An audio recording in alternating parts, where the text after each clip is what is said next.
হ্যাঁ, সবাই দেখো, আমরা আজকে হাইড্রোজেন থেকে একটা বিশেষ অংশ পড়াবো। আজকে আমরা ক্ষরজল সম্বন্ধে পড়াশুনো করব। যে জলের মধ্যে থাকবে ক্যালসিয়াম আর ম্যাগনেসিয়ামের সল্ট।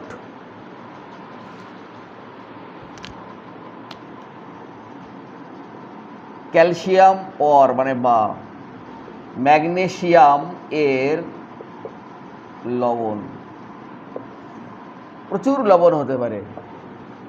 ক্যালসিয়াম ক্লোরাইড হতে পারে, ক্যালসিয়াম সালফেট হতে পারে, ক্যালসিয়াম কার্বনেট হতে পারে, ম্যাগনেসিয়াম ক্লোরাইড হতে পারে, ম্যাগনেসিয়াম সালফেট হতে পারে, ম্যাগনেসিয়াম কার্বনেট হতে পারে।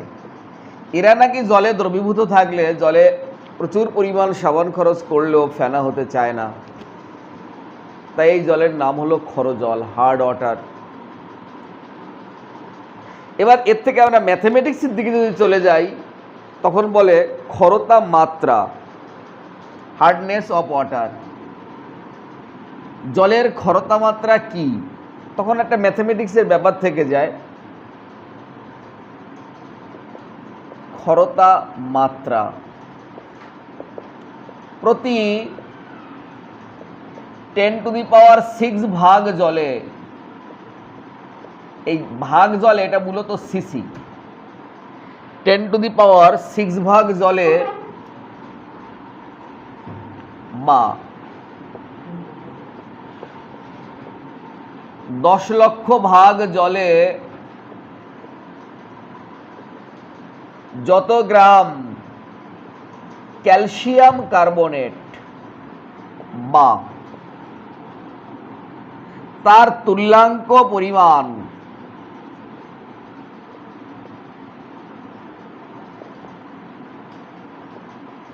যে কোনো ক্ষরতা উৎপাদনকারী পদার্থ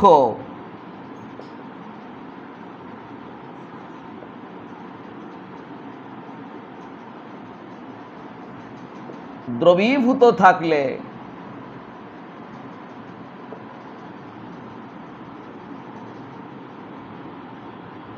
ক্যালসিয়াম কার্বনেট বা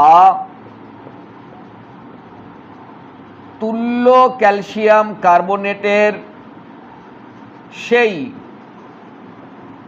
গ্রাম সংখ্যাকে বলে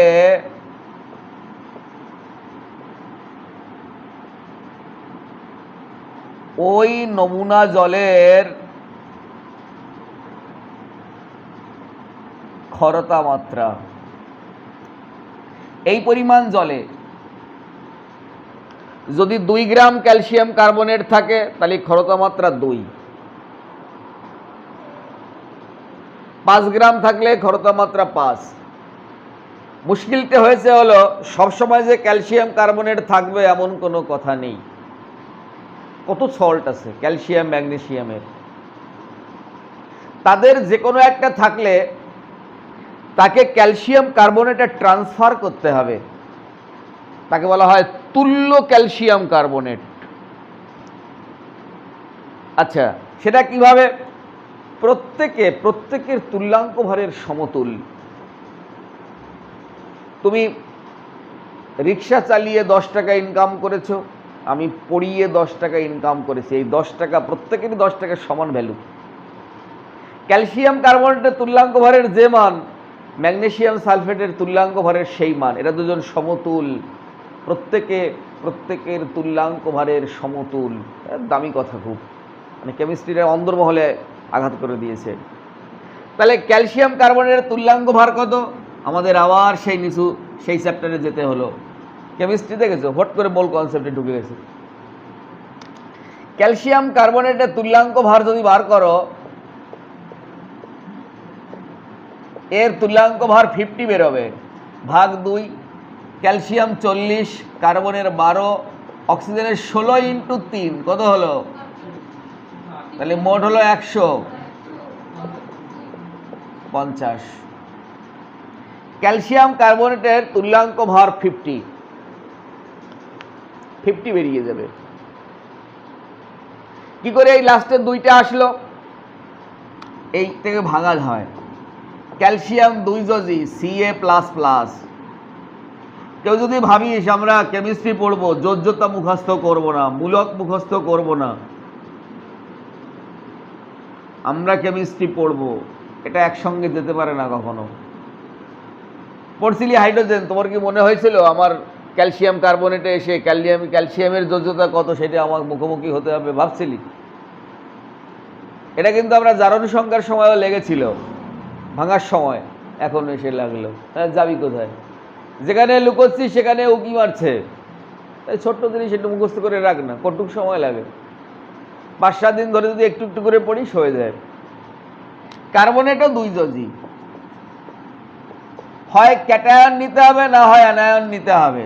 মোট চার্জ বার করতে হয়। এর আয়ন সংখ্যা কত?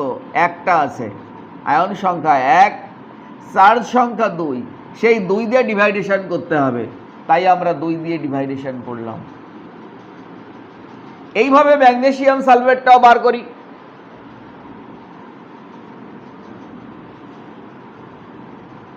ম্যাগনেসিয়াম সালফেটের তুল্যাঙ্ক ভার, ম্যাগনেসিয়াম সালফেটটা ওইভাবে ভাঙে। MgSO4 ভেঙে গেল, Mg++, SO4 মাইনাস, এখানে 2, এখানে 1, তাহলে 2 × 1 মানে কত? 2 দিয়ে ডিভাইডেশন করতে হবে। ম্যাগনেসিয়াম 24, একবারই সালফেট 96, 120 ডিভাইডেড বাই 2 60। তার মানে 60 গ্রাম ম্যাগনেসিয়াম সালফেট সমান 50 gram calcium carbonate. 60 gram magnesium sulphate equivalent 50 gram calcium carbonate. বাবুরি, এটা তুল্যাঙ্ক ভার, এটা এর তুল্যাঙ্ক ভার। বলেছিলাম না প্রত্যেকের তুল্যাঙ্ক ভারের সমতুল। দুপাশে দুজনেরই তুল্যাঙ্ক ভার লিখেছি। এবার পরীক্ষক যত গ্রাম দেবে, যদি এখানে 10⁻³ গ্রাম দেয়, যেটা আমরা ওখানে বোধহয় দিয়েছি অঙ্কের মধ্যে, তাহলে 50/60 × 10⁻³ এত গ্রাম।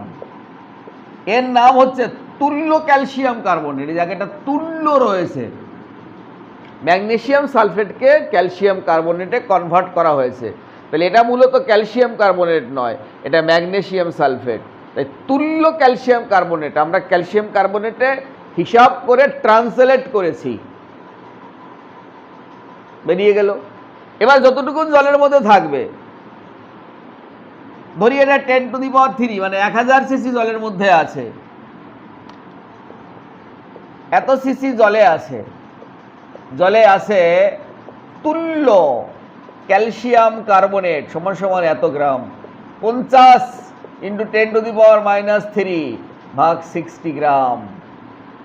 দেয়ারফর 10⁶ সিসি জলে কতটুকু আছে, যেখানে যায় সেটা হিসাব, এটা সূত্র। এর মধ্যে যতটা থাকবে সেটাই তার ক্ষরতা মাত্রা। বার করলাম 50 × 10⁻³ উপরে যাবে 10⁶, নিচে আসবে 10⁻³। এটা কাটা গেল 10⁻³ এটা কাটা চলে যাচ্ছে, মূলত সেই 5/6 যা থাকবে ততটা।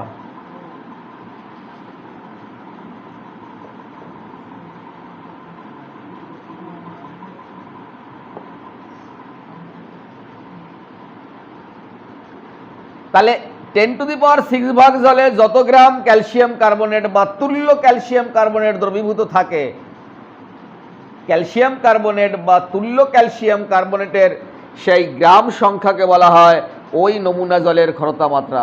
অতএব ক্ষরতা মাত্রা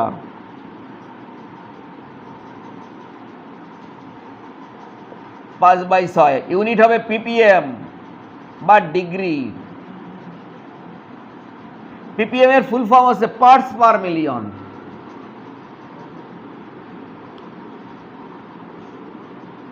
পার্টস পার মিলিয়ন।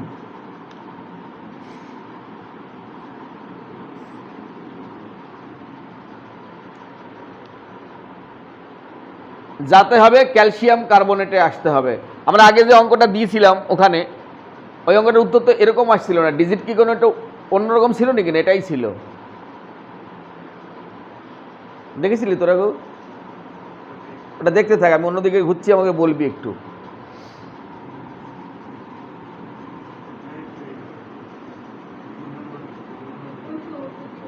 হ্যাঁ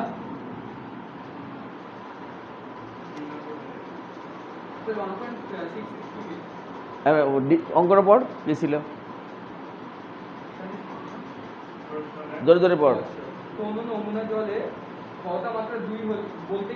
না, তারপরের কোশ্চেনটা।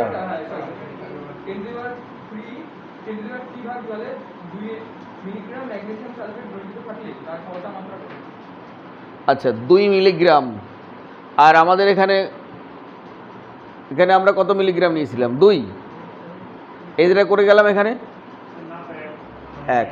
ঠিক আছে ঠিক আছে, সেম অঙ্ক, ডিজিটটা আমি এখানে চেঞ্জ করে করেছি, প্রসেসটা সেম।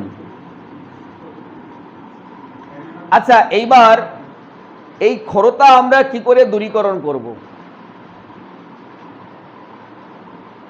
পার্মানেন্ট ভাবে এই ক্ষরতা দূরীকরণের 4টে উপায় আছে। একটা হচ্ছে সোডা, অসীম সোডা, মানে কাপড় কাঁচা সোডা, কাপড় কাঁচা সোডা পদ্ধতি, অসীম সোডা পদ্ধতি। 2 নাম্বার ক্যালগন, ক্যালগন মানে sodium hexametaphosphate, Na2 Na4 PO3 এটার নাম সোডিয়াম হেক্সা মেটাফসফেট। এটা সোডিয়াম কার্বনেট নিতে হবে, Na2CO3।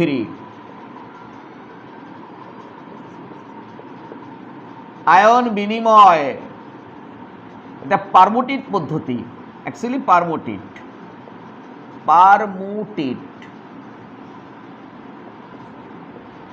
Na2Z, Z for Al2 Si2 O8 XH2O, একসাথে দিলে হবে sodium aluminium silicate hydrate. X কত অণু জল আছে সেটা জানি না, 3 অণু সাধারণত থাকে। 4 নাম্বার আয়ন বিনিময় রেজিন, এটা রেজিন পদ্ধতি। 2 ধরনের রেজিন আছে, একটা ক্যাটায়ন এক্সচেঞ্জ করে, একটা অ্যানায়ন এক্সচেঞ্জ করে। যারা ক্যাটায়ন এক্সচেঞ্জ করে সেখানে হচ্ছে RSO3H, আর যারা অ্যানায়ন এক্সচেঞ্জ করে তারা হচ্ছে RNH3 পজিটিভ OH মাইনাস। এই পদ্ধতিগুলোতে দেখো সোডিয়াম আছে, সোডিয়াম আছে, সোডিয়াম আছে। যদি এইগুলো করতে করতে এদের শিথিলতা আসে, অ্যাক্টিভিটি কমে যায়, তাহলে এদেরকে ব্রাইন দ্রবণের মধ্য দিয়ে চালনা করতে হয়, সোডিয়াম প্রোভাইড করে। আমাদেরও যদি কাজ করতে করতে লেথার্জি আসে, প্রেশার ডাউন হয়ে যায়, আমাদের নুন চিনি জল খেলে আবার আমরাও চার্জিত হয়ে যাই। নুন সোডিয়ামটা আমাদের এনার্জি প্রোভাইড করে। হ্যাঁ, NaCl দ্রবণ, নুনকেও NaCl বলে, জলে গোলালেই হয়ে যায়। আমরা তো কম করি তো নেই না, 1 গ্লাস জল এতটা নিস, 1 চিমটি জাস্ট, তাতেই তো যথেষ্ট। কি তেজ! এদেরকেও যখন এরা ঘাটতি পড়ে যায় তখন এখানেও ব্রাইন দ্রবণ চালনা করতে হয়, এরা সোডিয়ামটা অ্যাবজর্ব করে। এইবার দেখো কি সুন্দর ট্রাফ ফেলবে। প্রথমে কাপড় কাঁচা সোডা, সোডিয়াম কার্বনেট, মিডিয়ামে ধর ম্যাগনেসিয়াম সালফেট আছে যে ক্ষরতা উৎপাদন করেছে, একে আমরা Na2CO3 দিলাম, তাহলে কি হলো,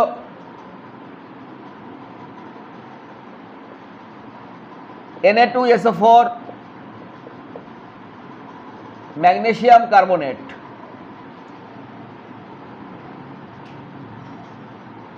এক্সচেঞ্জ হয়েছে, ম্যাগনেসিয়াম যেখানে ছিল সেখানে সোডিয়াম চলে এসছে, আর যেখানে সোডিয়াম ছিল সেখানে ম্যাগনেসিয়াম কার্বনেট। এটা তৃতীয় পড়বে, তৃতীয় পড়লেই ফিল্টার করব। ফিল্টার করলে ম্যাগনেসিয়ামটা ট্রাপ হয়ে গেল, ম্যাগনেসিয়াম তো ছাঁকনিতে ধরা পড়ে গেল, জলের মধ্যে থেকে যাবে সোডিয়াম সালফেট। সোডিয়ামের যে কোনো লবণ জলে থাকলে জল ক্ষর হয় না। আপত্তি তো সোডিয়ামকে নিয়ে নয়, আপত্তি কাকে কাকে নিয়ে, ম্যাগনেসিয়াম ক্যালসিয়াম। ট্রাপ হয়ে গেল, ফাঁদ পেতে ওকে ধরে নিলাম, এটাই চালাকি। এখানেও তাই হবে, একটা পারলে বাকিগুলো সব জলের মতো। এবার Calgon, sodium hexametaphosphate, Na2 Na4 PO3 এখানে ধর তুই ক্যালসিয়াম ক্লোরাইড নিলি, কি সুন্দর ক্যালসিয়ামকে ট্রাফে ফেলে দেবে, দেখো মাঝখানে ঢুকিয়ে নিচ্ছে। Ca2 PO3 আর এটা হবে 4NaCl।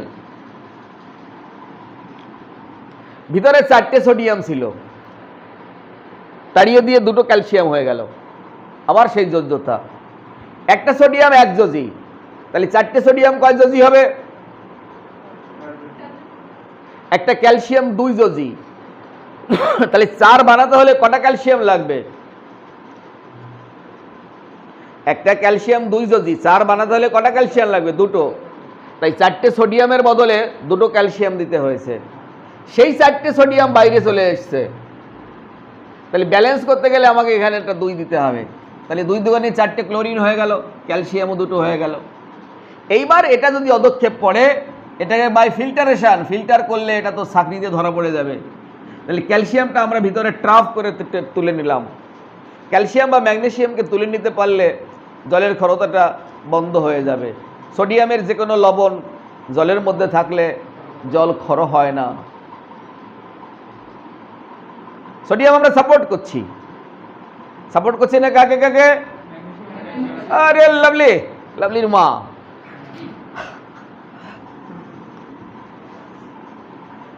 আয়ন বিনিময় রেজিন, এই বড় যৌগটা আমরা নেব না, জেডের জায়গায় এরে বসিয়ে ঝামেলা করব না, আমরা Na2Z।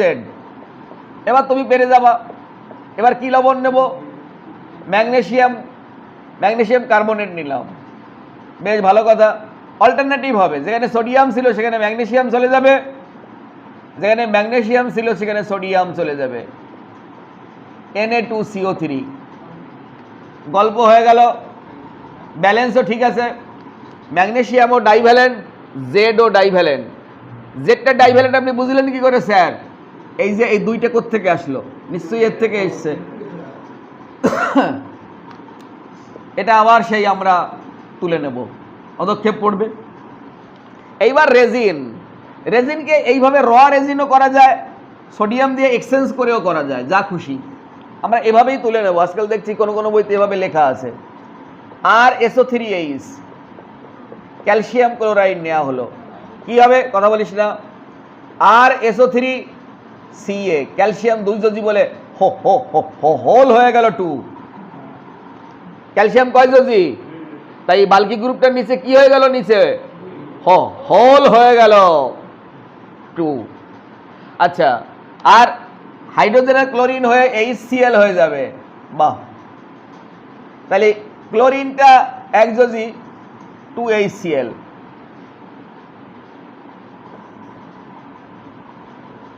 আর NH3OH, আর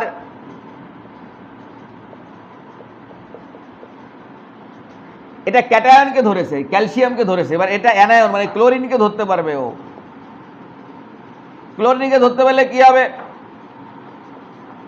CaCl2, জায়গাটা শুধু বদল হবে, OH বাইরে চলে আসবে, ক্লোরিনটা এখানে ঢুকে পড়বে, আর NH3+, যেখানে OH ছিল সেখানে চলে যাবে ক্লোরিনটা, আর CaOH হোল 2 হয়ে যাবে। ব্যালেন্স করা দরকার, ক্লোরিন তো ব্যালেন্স হয়নি। ক্লোরিন ব্যালেন্স করতে হলে এটা 2 লাগবে, আবার এটা 2 লাগবে। হ্যাঁ, এবার ব্যালেন্স হয়ে গেছে। এটা অ্যানায়নকে এক্সচেঞ্জ করেছে আর ওটা ক্যাটায়নকে এক্সচেঞ্জ করেছে। আয়ন বিনিময় রেজিন পদ্ধতি, এদেরকে রেজিন বলা হয়।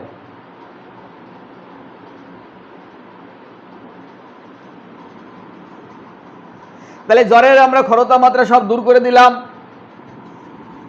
সোডিয়ামকে ইন করে দিলাম, ম্যাগনেসিয়াম আর ক্যালসিয়ামকে ট্রাফ করে ফাঁদ পেতে তুলে নিলাম। এটা আমাদের একটা ছোট্ট ট্রিক্স ছিল।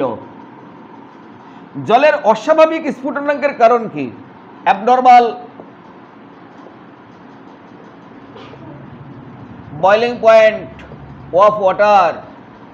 জলের অ্যাবনর্মাল বয়লিং পয়েন্টের কারণ কি? জলের মধ্যে হাইড্রোজেন এবং অক্সিজেন আছে। ওদের মধ্যে তড়িৎ ঋণাত্মকতার খুব বৈপরীত্য বা পার্থক্য হলে কি হয়? একে অপর উপর দুর্বল হয়ে যায়, তখন একে অপর দ্বারা অ্যাট্রাকশন করে। এই অ্যাট্রাকশনের নাম হচ্ছে হাইড্রোজেন বন্ডিং। যখন ভায়া থ্রু হাইড্রোজেন দ্বারা হয় তখন নাম হলো হাইড্রোজেন বন্ডিং। যদি একাধিক যৌগের মধ্যে হয় চলছে ইন্টার। একটা যৌগের মধ্যেই হয়ে গেলেই হবে ইন্ট্রা, মানে একটাই যৌগের মধ্যে। এখানে যেমন জলের মধ্যে দেখো, জলের সংকেত H2O, জলের সংকেত H2O, জলের সংকেত H2O। এই অক্সিজেন হাইড্রোজেন কাছাকাছি আসলে এদের মধ্যে একটা অ্যাট্রাকশন হয়, এর নাম ইন্টারমলিকুলার হাইড্রোজেন বন্ডিং। যখন ভেপারাইজ হতে হবে তখন এই বন্ডটা ভাঙতে হবে। স্যার এখানে তো কোনো বন্ডই হয়নি, জাস্ট অ্যাট্রাকশন। বাবুরি, অ্যাট্রাকশনটাই তো বন্ডিং। তুই কাউকে ভালোবাসি, আমরা বললাম তোর সাথে বন্ডিং আছে, কি আছে? জাস্ট অ্যাট্রাকশনই তো আছে, ভাঙতে এনার্জি লাগে না? হ্যাঁ, কি বলছিস? যাতা অবস্থা, দেখা যায় না, ছোঁয়া যায় না, কিন্তু ভাঙতে গেলে তোড় লাগে। যাচ্ছ কোথায়? এর জন্য বেশি তাপ শক্তির দরকার হয়, তাই বয়লিং পয়েন্ট বা স্ফুটনাঙ্ক বেড়ে যায়।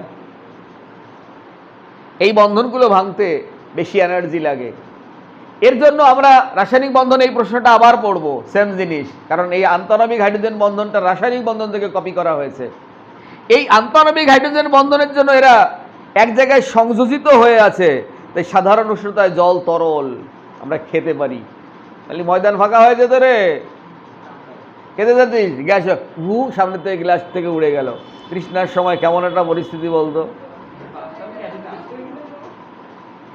ভগবান সব বানিয়ে রেখেছে তোদের জন্য, ঠিক জায়গায় ঠিক জিনিস, শুধু তোরা ছুঁয়ে দেখবি। শুধু তোরা কি করবি? ছুঁয়ে দেখবি। কি কেমিস্ট্রি! এগুলো কেমিস্ট্রি না বলে জানতে পারতিস? তাহলে জীবনে কেমিস্ট্রি জানার দরকার আছে বোকা। আচ্ছা, এইবার কিছু আমরা মনে রাখার জন্য টোটকা দিয়েছিলাম, আমি 3টে দিয়েছি, খুঁজে পেলে তোমরা বার করবে। ওয়াটার গ্যাস কাদেরকে বলা হয়? ওয়াটার গ্যাস হাইড্রোজেন আর কার্বন মনোক্সাইড। জগদীশ বলে স্যার ওয়াটার গ্যাস মানে হচ্ছে জলকে গ্যাসীয় করলে তো ওয়াটার গ্যাস হয়ে গেল। না, সে গল্প এখানে না, খবরদার, যাতা হয়ে যাবে। আচ্ছা, প্রডিউসার গ্যাস কোনটা? প্রডিউসার গ্যাস নাইট্রোজেনের সঙ্গে কার্বন মনোক্সাইড, তাই তো? সিন গ্যাস কোনটা? কার্বন মনোক্সাইড, কার্বন ডাইঅক্সাইড, আবার হাইড্রোজেন, 3টে একসঙ্গে। আরো কত গ্যাস থাকতে পারে? আমাদের চোখে 3টে ধরা পড়েছে, বার করে পাবি, সেটা আবার অ্যাডজাস্ট করে নিবি। এদের নাম, এরা অল আর ফুয়েল, জ্বালানি। যেখানে টেম্পারেচার বেশি দরকার হয় সেই সমস্ত জায়গায় ইন্ডাস্ট্রিতে এই সমস্ত গ্যাস ইউজ করা হয়। যেখানে 1400 ডিগ্রি দরকার আছে শ্বেততপ্ত লোহিত তপ্ত করার জন্য, তখন এই ধরনের গ্যাসগুলো দরকার হয়, এমনি গ্যাসে হবে না। এই জন্য আমাদের কাছে এরা আসে না, এই কারণে আমাদের লাগে না বলে এদের নাম ঠিকানা আমরা সবাই মনে রাখতে পারি না বা মনে রাখি না। কিন্তু কেমিস্ট্রি পড়তে গেলে লাগবে, কারণ তোমাদের ইন্ডাস্ট্রিতে গেলে তখন এই নামগুলো হলো, তখন তুমি চিনতে পারলে না, স্যার তো জীবনের নাম শুনিনি। নেক্সট আরেকটা কোশ্চেন বাকি আছে। হাইড্রোজেন পার অক্সাইড একাধারে অক্সিড্যান্ট, অন্য ধারে রিডাক্ট্যান্ট, জারক বিজারক উভয় রূপে কাজ করে, বুঝিয়ে বলো। অক্সিজেনের হাইড্রোজেন পার অক্সাইডে অক্সিজেনের জারণ সংখ্যা -1। একথা নতুন করে বোধহয় কাউকে বোঝানোর বা বলার নেই, আমাদের করতে করতে মুখস্থ হয়ে গেছে। যে কোনো পার অক্সাইডে থাকা অক্সিজেনের জারণ সংখ্যা সর্বদা -1। তাই তো? বা অক্সিজেনের সর্বোচ্চ জারণ সংখ্যা +2, সর্বোচ্চ +2, আর সর্বনিম্ন -2, আর ও পড়ে গেছে -1 মাঝখানে। ও কমতে পারে, ও বাড়তে পারে। যখন কমে যায় তখন নিজে বিজারিত হবে, জারক রূপে কাজ করে। তখন যখন ওর বেড়ে যায় তখন নিজে জারিত হয়, বিজারক রূপে কাজ করে। এক্সাম্পল তো আমি দিয়ে দিছি। এই এক্সাম্পল আমাদের জারণ বিজারণ পড়ানোর সময় ভীষণভাবে ছিল। পটাশিয়াম পারম্যাঙ্গানেট, পটাশিয়াম ডাইক্রোমেট, 2 দিয়ে ব্যালেন্স ছিল বোধ হয়। 5H2O2 3H2SO4 উৎপন্ন হয়েছিল 5O2 K2SO4 Mansur Ali MnSO4 Mansur Ali oxygen, oxygen লিখেছি, আর জল 8H2O। ব্যালেন্স আমাদের মুখস্থ আছে, কারণ এই রিয়াকশনটা আমাদের জারণ বিজারণের সময় অনেকবার লেগেছে। এটার K2CR2 7 সেম, এটা দিলেও হবে, ওটা দিলেও হবে। এখানে হাইড্রোজেন পারঅক্সাইড নিজে জারিত হয়েছে -1 থেকে 0। কোথায় গেল? 0ই তো, নিজে জারিত হয়েছে। তার মানে এটা ওর বিজারক ধর্ম, বিজারণ ধর্ম। আর জারণ ধর্ম হচ্ছে ফেরাস সালফেটকে যখন ফেরিক সালফেটে কনভার্ট করে, সেটা কেমন? হাইড্রোজেন পারঅক্সাইড ফেরাস সালফেট 2 দিয়ে ব্যালেন্স +H2SO4, ফেরাসে হচ্ছে 2, কনভার্ট করে দেবে ফেরিকে Fe2SO4 হোল 3, ফেরিক সালফেটে 3 আছে, প্লাস ওয়াটার, ওয়াটারে -2, -1টা -2 হবে, বিজারণ বিক্রিয়া। তাহলে নিজে বিজারিত হয়েছে, তাই জারক পদার্থ। ওই যে ফেরাস থেকে ফেরিকে কনভার্ট করেছে। আর আগের দিন দুটো প্রশ্ন বলতে ভুলে গেছিলাম। বয়লারে খরজল ব্যবহার করা বিপজ্জনক বা অসুবিধা কেন? বয়লার মানে বয়েল যেখানে করা হয় তার নাম বয়লার, তার মানে তোদের বাড়ির হাঁড়িটা। খরজল ব্যবহার করলে ক্ষতিকারক হচ্ছে, ওর মধ্যে আস্তরণ পড়ে যাবে নিচে, calcium sulphate, magnesium chloride, magnesium sulphate. এবার পরের দিন যখন হিট করবে দেখবি জল তাড়াতাড়ি গরম হতে চাইছে না, বেশি হিট করতে হবে। এর জন্য কি লাগবে? বেশি হিট করতে হলে ফুয়েল বেশি লাগবে, ইলেকট্রিসিটি চার্জ বেড়ে যাবে, টাকা খরচ বেশি হবে, পাত্রটা নষ্ট হয়ে যাবে, এত কিছু ক্ষতি হতে পারে, স্বাভাবিক কথাবার্তা। তাই বয়লারে খরজল ব্যবহার করা বিপজ্জনক, মানে ভালো না, সুবিধা না। আচ্ছা, সীসার পাইপ দিয়ে আবার উল্টো মৃদু জল থেকে খরজল প্রবাহিত করা ভালো, সুবিধাজনক। সীসার পাইপ দিয়ে, সীসা বিষ, এমনি জল ব্যবহার করলে কোনোভাবে সীসা বা সীসা যৌগ, লেড হাইড্রোক্সাইড বা ইত্যাদি আমাদের শরীরে চলে আসতে পারে, শরীর পক্ষে ক্ষতিকারক। কিন্তু যখনই খরজল ব্যবহার করব তখন এই পাইপের মধ্যে আস্তরণ পড়বে, সীসার জলের সংস্পর্শে আসতে পারবে না। পারবে নাকি? পারবে না। তাহলে সীসামুক্ত হয়ে গেলাম আমরা। সীসামুক্ত শরীর পক্ষে ভালো। সীসামুক্ত কেন বলে না মাঝে মাঝে টিভিতে, তারপর রেডিওতে, আর্সেনিক মুক্ত জল। এই কারণে খরজল পাঠানো অধিকতর সুবিধাজনক। এটা ছিল আজকে আমাদের পাঠ্য বিষয়। আজকের এই ছোট্ট নাটক এখানেই শেষ হয়ে গেল। না বুঝলে তো আমাকে সামনাসামনি দেখা হবে, কোনো কোশ্চেন থাকলে করে নিস।